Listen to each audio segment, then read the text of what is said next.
17 বছর পর আল্লাহ তাআলা একটা সুস্থ নির্বাচনের পরিবেশ সৃষ্টি করে দিয়েছেন। আমাদের পার্টি জমিয়তে উলামায়ে ইসলাম 106 বছরের পার্টি।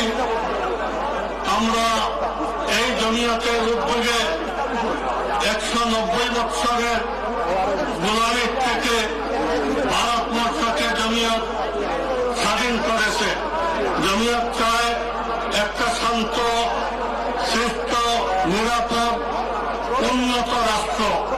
এই উদ্দেশ্যে আমরা বিএনপির সাথে জোট করেছি।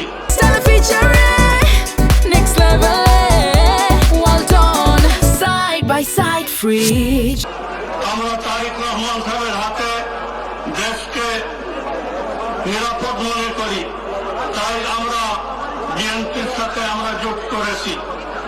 আমার আহ্বান, আগামীতে যদি আমরা শান্ত, নিরাপদ, উন্নত এক মডেল দেশ দেখতে চাই, তাহলে আমরা সিলেটের এই 19 আসনে আমরা বিএনপি জোটকে বিজয়ী করার চেষ্টা করব।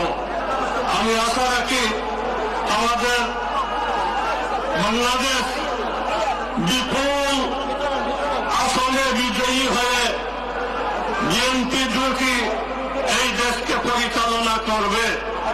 আমরা আশা রাখি যে বিএনপির মাধ্যমে এই দেশ সুস্থ, নিরাপদ, শান্ত এক দেশে রূপান্তরিত হবে।